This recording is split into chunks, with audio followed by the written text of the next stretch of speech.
미래의 부동산, 집의 미래 2부에서는 인구 감소, 1인 가구, 미래 기술 등이 부동산에 끼치는 영향에 대해서 알아보겠습니다.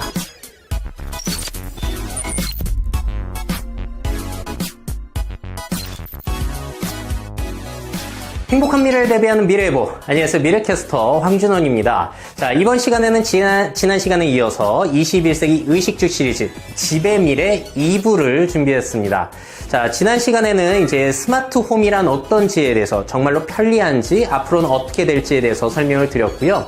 자, 이번 시간에는 미래 요소들이 우리 부동산 시장에 어떠한 영향을 미칠지에 대해서 조금 말씀을 드리려고 해요. 저는 그 중에서도요, 인구 구조의 변화, 특히나 고령 사회, 그리고 인구 감소, 1인 가구, 이런 쪽과 관련을 지어서 말씀을 드리려고 하고요. 후반 부분에는 미래 기술들이 장기적으로 어떠한 영향을 끼칠지에 대해서 소개를 해드리려고 합니다. 자, 먼저 가장 중요한 인구 감소와 1인 가구 증가에 대해서 소개를 해드리려고 해요. 자, 대한민국의 인구가 감소한다는 사실들을 많은 분들이 모르고 계시거든요. 자, 일단 작년에 합계 출산율을 한번 알아보겠습니다. 합계 출산율이란 여성 한 명이 평생 동안 낳는 자녀의 숫자인데요. 몇 명이냐면 작년 기준으로 1.05명. 그러니까 한 명뿐이 안 된다는 겁니다. 자, 그렇게 되면 어떻게 되느냐? 남자, 여자 두 사람이 만나서 한 사람을 낳는 거니까 인구가 자꾸 절반으로 줄어들 수밖에 없다라는 거죠.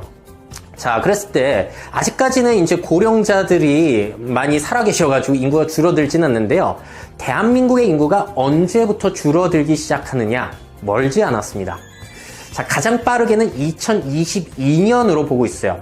자, 그 당시에 이제 죽는 사람과 태어나는 아이들의 그 숫자를 비교해 봐야지만 아는 거기 때문에 확정을 드릴 수가 없지만 현재 2022년, 2023년 정도로 보고 있다는 사실. 그러니까 멀지 않았습니다. 자, 특히나 15세에서 64세 생산 가능 인구와 같은 경우에는 이미 2017년부터 줄어들기 시작했습니다. 자, 그러니까 인구 감소는 이미 시작이 됐다라고 보셔도 될 것 같아요. 자, 그렇다면 이러한 소산다사의 시대, 적게 태어나고 많이 죽는 시대에 주택의 수요는 늘어나는 거에 대해서 우리가 생각을 해볼 필요가 있겠죠. 자, 특히나 일본 같은 경우에는 2005년부터 인구가 감소하면서 빈집들이 늘어나고 있다고 합니다. 자, 작년에 방영됐던 빈집 쇼크라는 KBS 다큐인데요. 안 보신 분들은 이 다큐 꼭 보시기를 바라겠습니다. 자, 여기에 나왔던 장면들 몇 장면 소개해 드릴게요. 자, 도쿄에서 약 1시간 거리뿐이 되지 않은 그런 지역에 빈집이 늘어나고 있고 가격이 떨어지고 있는데요. 과거에는 우리 돈으로 약 2억 8천만 원 정도 했던 것이 지금은 1,000만 원이면 그 집을 살 수가 있다고 합니다. 그러니까 과거에 일본만 하더라도 부동산은 사두면은 언젠가는 가격이 오르니까 가지고 있어라 라는 것이 일본 어른들의 생각이었는데 지금 같은 경우는 가지고 있으면 있을수록 손해라는 겁니다. 자, 노무라 종합연구소의 인터뷰도 나왔는데요. 2030년 경우에는 빈집이 30%가 넘을 것이라고 보고 있어요. 그러니까 내가 우리 집에 살고 있으면 양 옆집은 빈집일 가능성이 있다는 거죠. 자, 굉장히 심각한 상황이고요. 한국도 여기에 따라가고 있다는 사실을 우리가 참고를 잘 해야겠습니다. 반면교사를 삼아야겠죠. 자, 그렇다면 대한민국의 빈집은 얼마나 되느냐? 제가 조사를 해보니까 2015년 기준 107만 가구였고요. 자, 그것이 2035년이면 좀 늘어나고 2050년이면 302만 가구로 계속해서 늘어날 것이라고 보고 있습니다. 자, 이거를 좀 더 자세하게 국토별로 알아보도록 할게요. 왜냐면 지방일수록 빈집이 늘어나고 도심일수록 빈집은 적을 수가 있으니까. 그런데 인구의 상황은 조금 우리의 예상과는 다를 수 있습니다. 자, 파란색이 지나면 지날수록요, 인구가 증가하고 있는 도시고요. 노란색이 지나면 지날수록 인구가 감소하고 있는 곳입니다. 2015년을 보시게 되면 중부 지역 같은 경우에는 인구가 그래도 증가를 하고 있죠. 자, 그런데 2030년이 되게 되면은 중부 지역 더 이상 늘지 않고요. 오히려 그 아래 지역 같은 경우에는 인구가 감소가 되기 시작합니다. 자, 그리고 2045년만 하더라도 이제 전국적으로 인구가 감소될 것이라고 지금 보고 있어요. 자, 그런데 특이하게 두 지역이 보이는데요. 일단 첫 번째, 세종시와 같은 경우에는 유일하게 인구가 늘어나고 있는 늘어날 것이라고 예상이 되는 지역입니다. 아무래도 정부 청사가 옮겨가고 전국의 중심적인 역할을 할 것이라는 기대 심리가 있지 않나 라고 개인적으로 생각을 해보고요. 또 신기한 지역은 바로 서울 지역이에요. 자, 서울 지역은 2015년만 하더라도 벌써 인구가 줄어들고 있습니다. 자, 그리고 줄어드는 것은 계속해서 늘어나서 2045년에도 계속 줄어든다는 얘기고요. 자, 서울은 사실 6년째 인구가 감소되고 있는 지역이에요. 근데 이 사실을 많은 분들이 모르시는 것 같더라고요. 자, 아무래도 집값의 영향도 있을 거고요. 그리고 뭐 경기 지역이라든지 그런 쪽에 베드타운이 잘 형성이 되었기 때문에 이런 사실도 있을 텐데요. 아무래도 도심 지역 하면 젊은 사람들이 계속 유입이 되지 않겠습니까? 그렇기 때문에 젊은 사람들이 유입되면서 인구가 늘어날 것이라고 보지만 실제로는 그렇지 않다는 거예요. 자, 그리고 앞으로 젊은 사람들의 숫자가 확 줄어들었죠. 1970년만 하더라도 출생아 수가 100만 명이었는데 2017년에는 35만 7,700명이에요.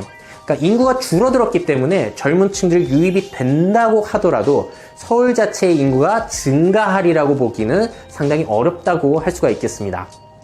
자, 그렇지만 인구가 줄어드니까 주택의 수요도 줄어들 것이다. 자, 이거는 아직까지는 일어나고 있지 않아요.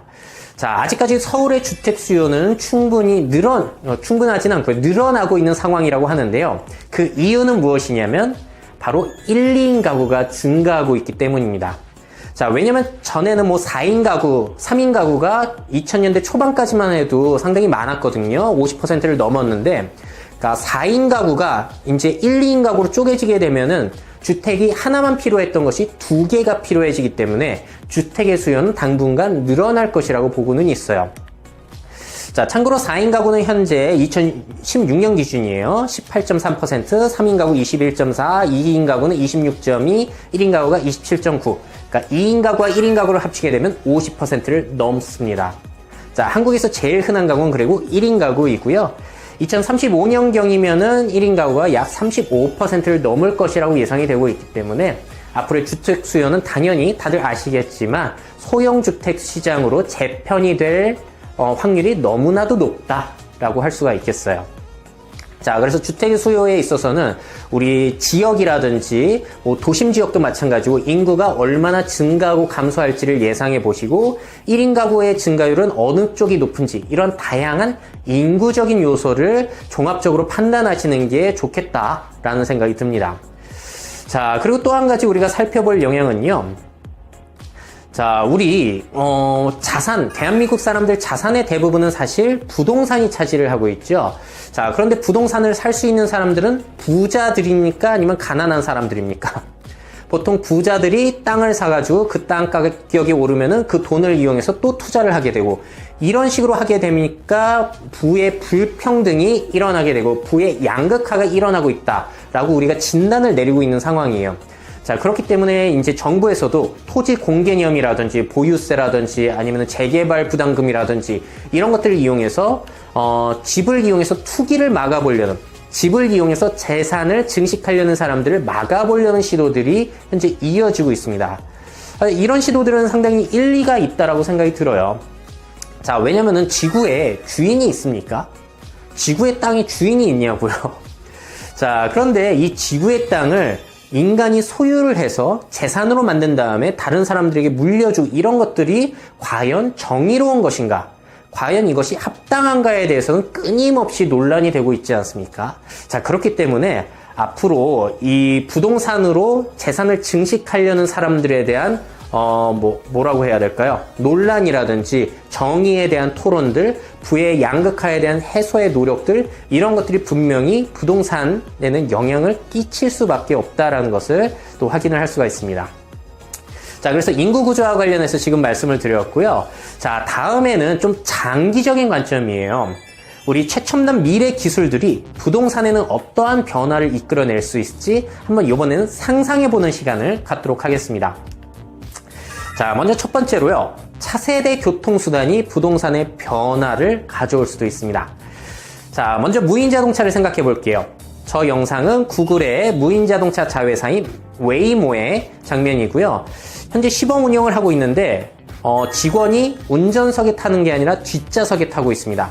그만큼 안전에 자신이 있다는 거고요. 현재 시범 운영이 진행 중에 있는데 만약에 저러한 서비스가 우리의 일상적으로 적용이 되게 된다면은 앞으로는 사람들이 자동차를 구매하는 것이 아니라 필요할 때 어플로 호출해가지고 그때그때 이용하게 된다는 겁니다. 자, 그랬을 때 그런 사람들이 늘어나게 된다면은 앞으로 우리 집 주변에 있는 그 수많은 그 주차장 자리가 쓸모가 없어지는 거예요. 주차장 면적은 점점 줄어들 수가 있다는 거죠. 자, 대신에 그러한 면적들이 새롭게 뭐 주택 용지보다는 아무래도 문화체육시설이라든지 아니면은 뭐 자연시설, 공원시설로 바뀌어갈 가능성이 상당히 높겠죠. 왜냐면은 인구가 감소하기 때문에. 또 다른 사례도 보여드리겠습니다.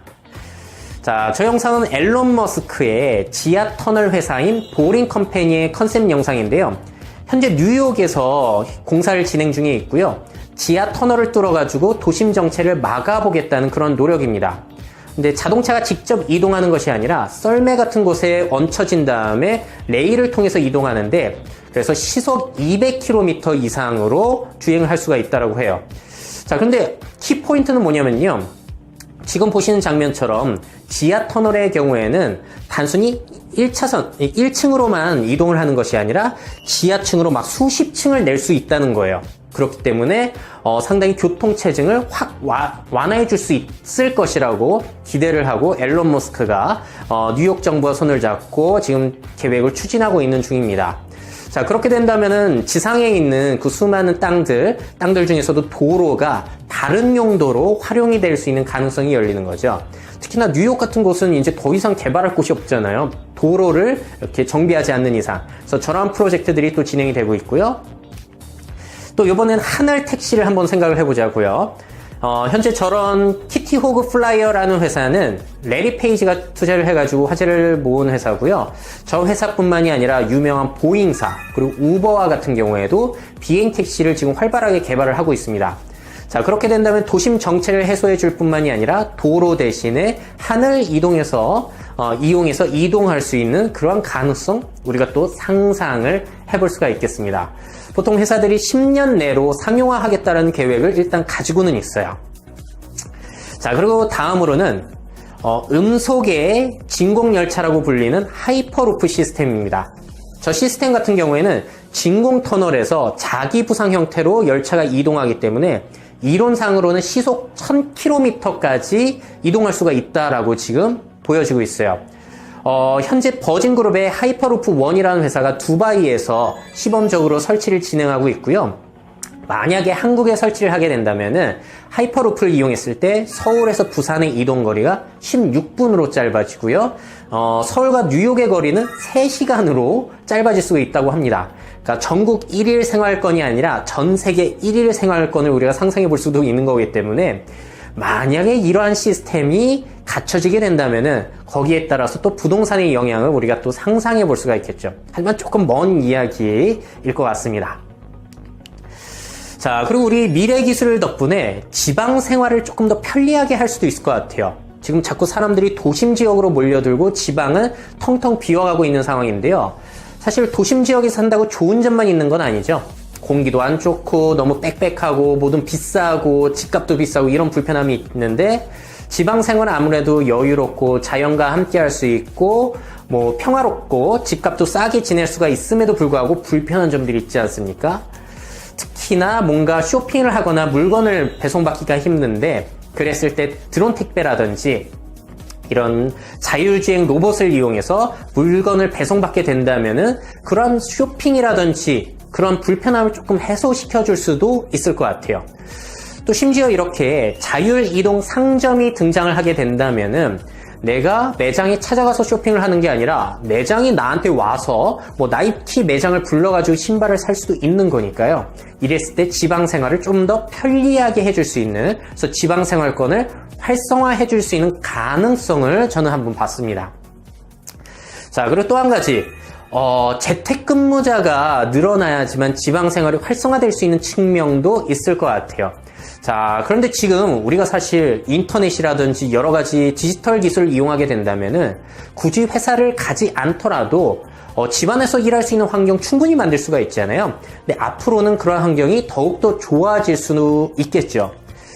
특히나 저렇게 VR 기술을 이용하게 된다면은 마치 가상의 사무실에 참여를 하거나 가상의 학교 공간으로 들어가가지고 선생님과 이야기를 하고 거래처 사람들과 이야기를 하고 도표를 보면서 여러 가지 것들을 할 수도 있을 것이다. 그래서 저 영상 같은 경우에는 페이스북에서 그러한 목표를 보여주고 있는 페이스북 스페이스 어플 영상이 되겠습니다.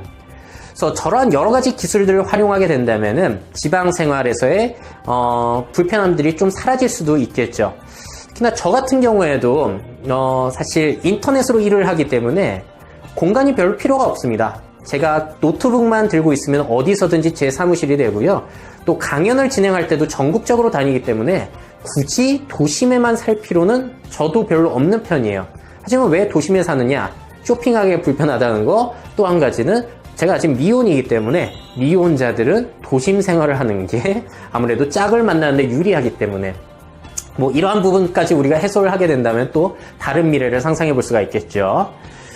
자, 그리고 또 블록체인 얘기를 안 할 수가 없을 것 같아요. 특히나 부동산 거래에 있어서 가장 중요한 역할을 해줄 수가 있을 것 같은데요. 스타트업 블록체인을 이용한 부동산 회사 렉스와 같은 경우에는 이제 블록체인을 이용해서 부동산 거래 정보라든지 뭐 수리 정보 아니면 그와 관련된 가격 변동 정보들을 블록체인으로 저장을 해서 그 참여자들이 다 나눠갔기 때문에 아무래도 정보를 투명하게 공유할 수 있다는 측면, 그리고 누군가가 조작을 하기가 어렵다는 측면 때문에 활발하게 지금 연구를 진행 중이라고 합니다. 그리고 만약에 이런 것들이 상용화가 된다면은 1대1 개인과 개인이 공인중개사 없이 집을 안전하게 거래할 수 있는 그러한 환경까지 우리가 상상을 해볼 수가 있겠죠. 그래서 공인중개사 분들에게는 이 블록체인이라는 것이 상당히 무서운 존재가 될 거다라는 생각이 들기도 합니다. 자, 그리고 또 우리 미래적으로 환경오염과 부동산의 변화를 생각해 볼 수가 있어요. 자, 이 기사를 한번 보시죠. 브릿지 경제에서 났던 기사인데요. 자, WHO에서 조사를 해봤더니 대기오염의 사망자의 90%는 빈국에서 발생을 했다는 겁니다. 자, 미국과 캐나다와 같이 공기가 깨끗한 곳에서는 사람들이 잘 사는데 뭐 인도의 델리라든지 이집트의 카이로와 같은 곳들은 상대적으로 경제 수준도 낮지만 공기 질도 안 좋아서 그에 따라서 사망하는 사람도 늘어난다는 거죠. 특히나 제조 공장이 많은 지역, 그리고 화력발전소가 있는 지역은 미세먼지 같은 것들이 심각하지 않습니까? 하지만 그런 지역에 사는 사람들은 역시나 부자가 아니라 가난한 사람들이기 때문에 자, 이렇게 부유한 사람들은 깨끗한 지역에서 부유촌을 형성해 두고 부촌을 형성하고 가난한 사람들은 공기질이라든지 수질이 안 좋은 곳에서 살게 되는 이러한 미래를 우리가 또 걱정을 안 할 수가 없어요. 자, 그리고 굵직한 것들은 다 말씀을 드렸고요. 또 한국 같은 경우에는 앞으로 통일을 통해서 남북관계의 발전을 통해서 부동산 가격이 많이 변동이 될 수 있겠다라는 것까지 이야기를 하면서 마무리를 지으려고 합니다. 자, 이상 이렇게 해가지고 1, 2부를 통해서 집의 미래에 대해서 알아봤고요. 정리를 하면서 끝을 내도록 할게요. 자, 집의 미래 메가 트렌드입니다. 자, 첫 번째는요. 가상 존재와의 동거가 확산이 되고 있다는 거예요. 자, 사실 우리가 지금은 프라이버시를 굉장히 중요시하고 있죠. 사생활을. 근데 사실 이 사생활이라는 개념은요. 근대에서부터나 형성을 되었다고 합니다. 사실 그 이전까지만 하더라도 우리가 사생활이라는 개념이 없었어요. 집에 있더라도 엄마 아빠가 막 들락날락 거리는 그러한 생활을 우리가 살고 있었고요. 하지만 현대에 들어서게 되면서 개인들이 각자의 방이 생기게 되고 그 공간 안에서 생활을 하게 되죠. 그리고 그 공간이 따로 떨어져 나가면서 1인 가구 형태로 발전을 해가게 되는데, 자, 그랬을 때 사람이 외로워졌을 때 1인 가구가 사람과 관계를 맺는 것이 아니라 앞으로는 가상의 존재, 뭐 인터넷이라든지 TV라든지 아니면 인공지능과 관계를 맺는 사례들이 상당히 늘어날 수 있겠다라는 것을 생각해 볼 수가 있겠고요. 자, 또 한 가지 말씀드린 것처럼 뭐 고령화, 인구 감소, 1인 가구와 같이 인구 구조에 따라서 부동산의 가격 변동 우리가 신경을 안 쓸 수가 없겠습니다. 그리고 마지막으로 뭐 자율주행 자동차, 지하 터널, 드론 택시 같은 것들, 미래 기술, 또 블록체인도 마찬가지고요. 뭐 그런 것들을 이용해서 우리의 공간에도 변화가 있을 수 있겠다라는 거, 장기적인 측면에서는 우리가 상상해 볼 수 있는 미래가 되겠죠. 자, 이렇게 해서 메가 트렌드까지 정리를 해볼 수가 있겠습니다. 자, 그러면 의식주 시리즈, 지금까지 식사의 미래, 집의 미래에 대해서 알아봤고요. 다음 시간에는 마지막으로 우리의 패션의 미래에 대해서 한번 정리를 해보는 시간 갖도록 하겠습니다. 많은 기대 부탁드리고요. 자, 그럼 마무리하도록 하죠. 자, 여러분들 최고의 미래를 상상하시고요. 그 미래를 직접 만들어 가시기를 바라겠습니다. Make your futures. 미래 채널 마이F.